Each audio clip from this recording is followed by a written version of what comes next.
chic, mais c'est bon. Anne Romanoff. Willy Revelli. Oui, madame. Vous voulez nous parler de la clause Molière? Oui, Anne, ce midi, en effet, je voudrais revenir avec vous donc sur ce que l'on appelle la clause Molière. Alors, vous en avez entendu parler, oui?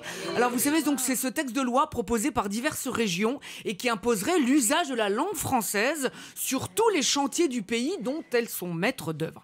Alors, les ouvriers qui goudronnent un parking pour une salle de fitness ou qui construisent un McDo, un Toys R Us ou un Quick dans un Center Store doivent-ils obligatoirement parler le français? Eh bien, c'est tout l'enjeu de la clause Molière. Ah, la clause Molière. Eh ben, ça va pas être simple, hein.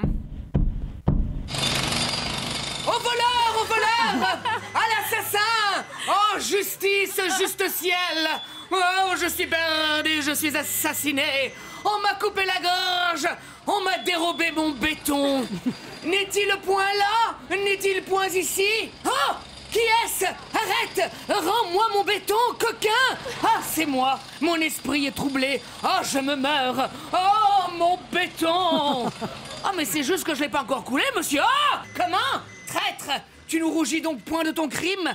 Mais j'ai pas encore coulé le béton, la bétonnière est pas arrivée, il est fou, lui! Va, pandard effronté! La justice va me faire raison de tout! Oh, alors là... Avec l'aide de Molière et de Racine. Hein. Ouais. Et ben voilà. Hein. J'ai plus d'oreille droite. Oui, pardon. Voilà, j'annonce. Bon, bah, même si les entreprises du BTP niveau salaire sont avares, du Molière sur les chantiers, c'est pas pour demain. Pourtant, ça part d'un bon sentiment, vous voyez. On nous dit que c'est pour, entre autres, lutter contre le travail au noir. Tiens, à ce propos, on a appris hier que le chauffeur de Jean-Marie Le Pen a été employé pendant 20 ans au noir. Tiens donc. Eh oui, Le Pen est pour le noir, hein, comme quoi tout arrive.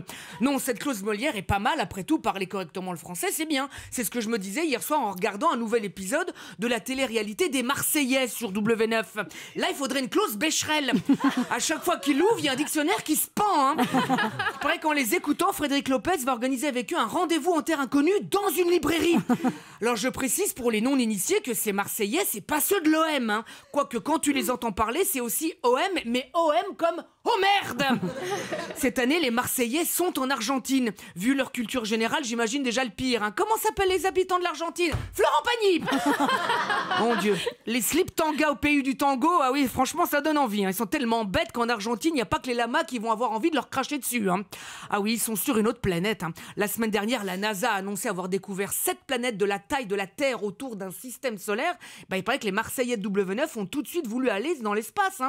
Ils sont persuadés que quand on dit orbite, ça veut dire couille en or.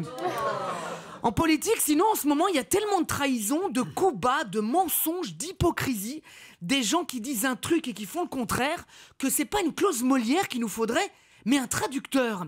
Parce que je ne sais pas vous, mais moi, en écoutant nos politiciens, franchement, j'y comprends plus rien. Europe 1, ça pique, mais c'est bon.